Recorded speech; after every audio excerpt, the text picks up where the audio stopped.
Olá, pessoal. Boa tarde, bom dia, boa noite. Hoje estamos com uma chuva bem forte aqui, mas vamos lá, né?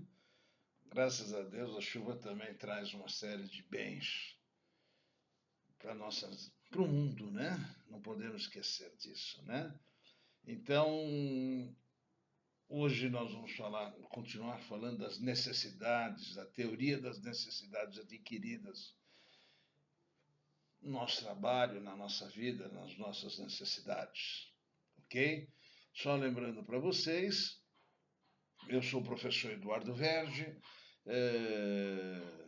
algumas formações mais rápidas, formado em ciências contábeis, administração de empresas e mestre em ciências econômicas. Tá? Algumas formações só para vocês terem umas posições e todo dia aprendendo mais um pouco, tá ok? Então nós vamos colocar para vocês essa continuidade, né? A gente já vem com algumas aulas nessa área, né? Das necessidades que nós vamos adquirindo ao longo de um processo. E isso tem que ser muito bem explicado, né? E a gente vai buscar essas e resolver as situações dessas necessidades, né? No passado eram chamados de processos, né? Num outro passado era chamado de gestão e hoje de necessidades. Mas vamos lá, sendo bem claro para vocês, as mudanças que ocorrem, né?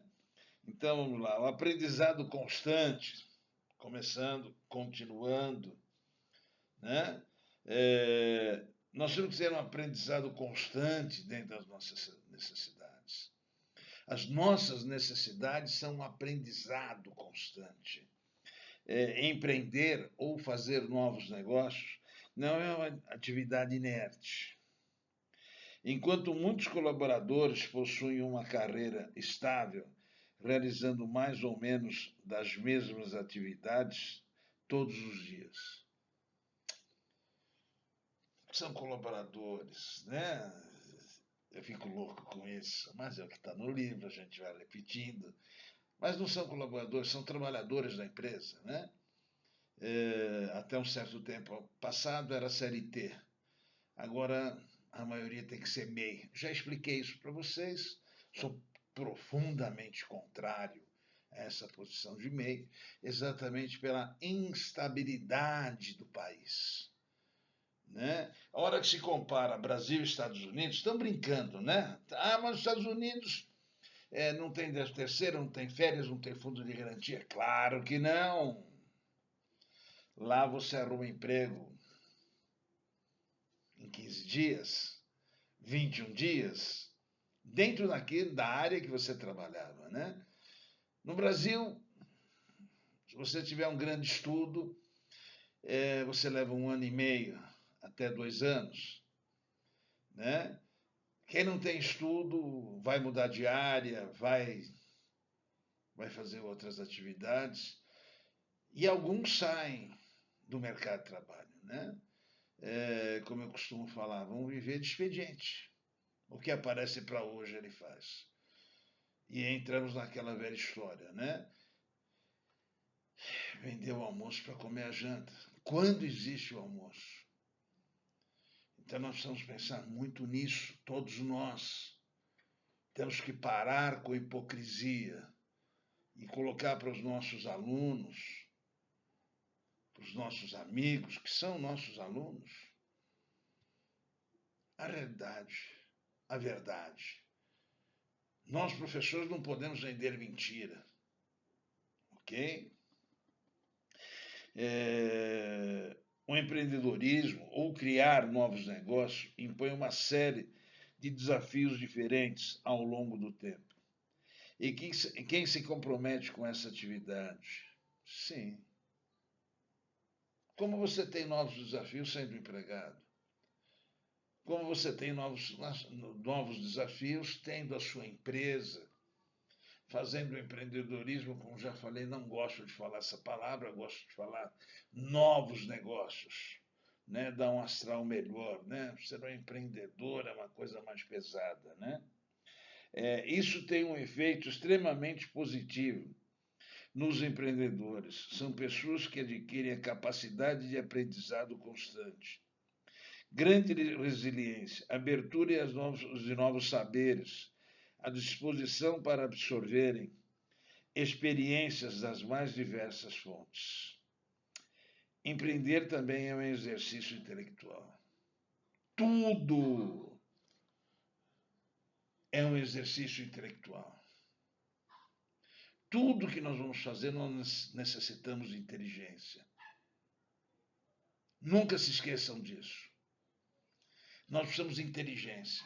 O ser humano é inteligente. Eu fico louco quando eu pego um aluno e esse aluno fala, professor, eu não tenho grande inteligência. Não, você talvez não tenha força de vontade. Ou talvez você não teve uma ajuda familiar por trás de você. Todos nós temos inteligência. Todos nós. Não se esqueçam disso. Ninguém se sinta diminuído por achar que tem menos inteligência. Todos nós temos. O que vai definir essa inteligência, futuros que nós podemos modificar, claro, é o que nós trazemos de berço, de trás, berço de família. Claro, quem vai estudar no colégio público terá mais dificuldades do que de quem estuda no liceu,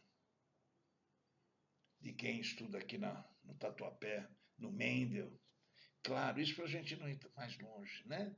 Claro que vai ter mais dificuldade. Mas você tem que começar a efetuar mudança na sua família. Você jovem, você tem que fazer essa mudança. Tá? É o que eu falo para meus alunos. Hoje eu dou aula no terceiro colegial, segundo, terceiro colegial também, na escola pública. E é uma experiência maravilhosa. Vocês não têm ideia que um dia vocês possam passar por isso.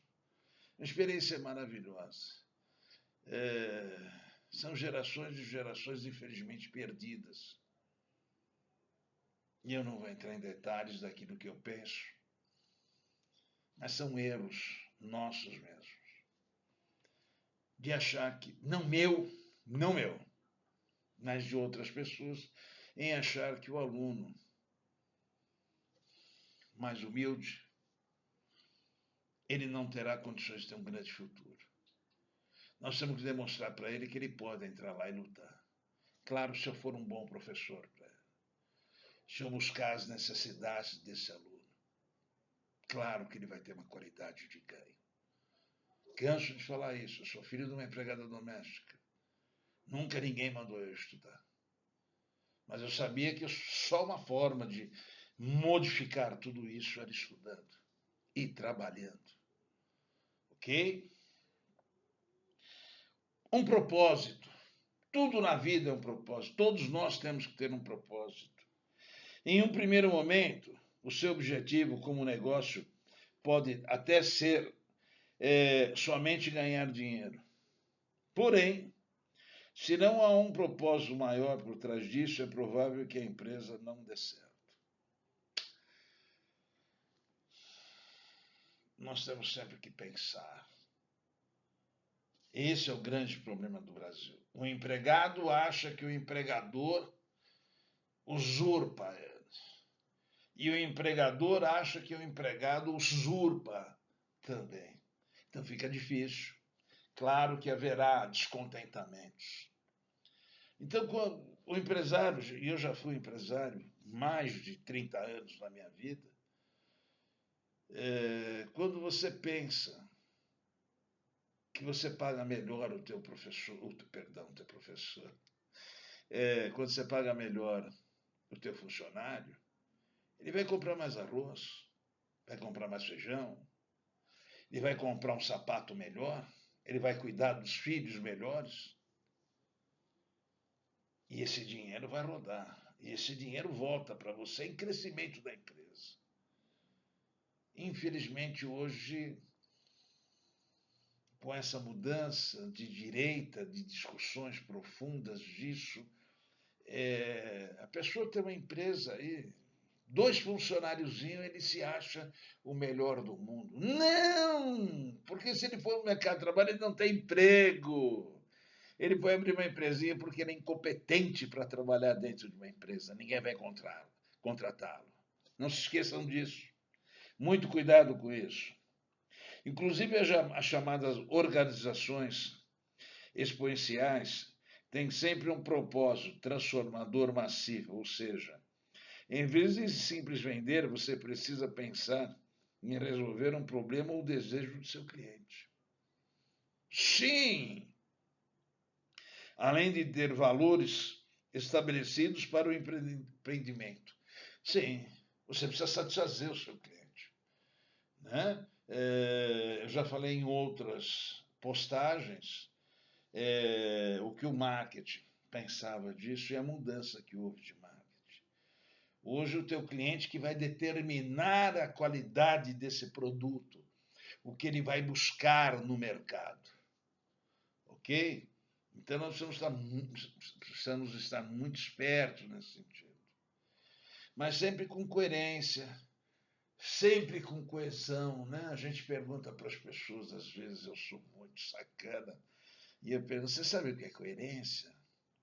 Você sabe o que é coesão? E as pessoas ficam meio perdidas ou totalmente perdidas. Né? Tudo tem que ser feito com coerência e coesão.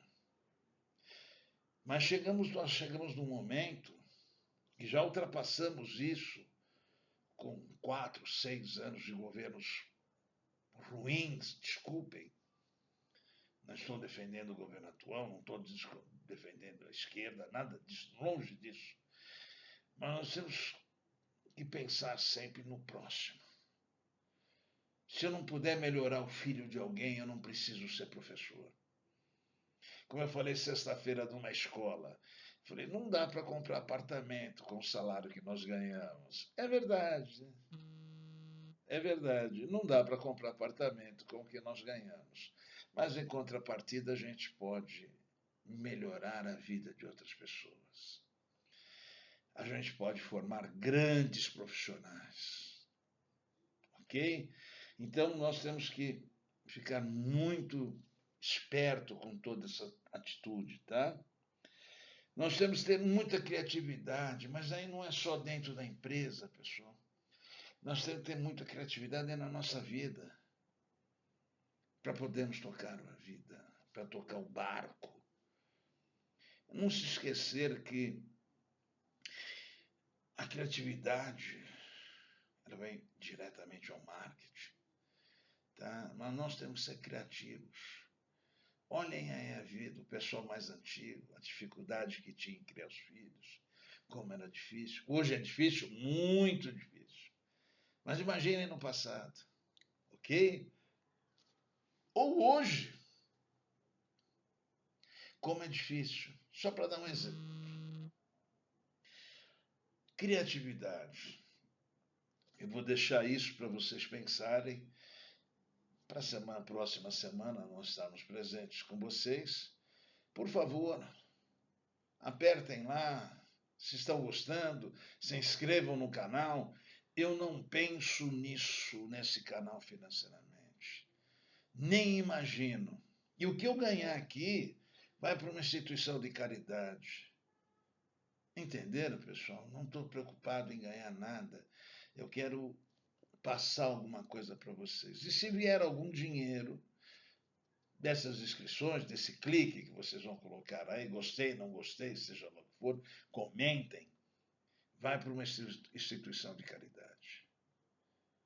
A gente tem que se doar para o próximo.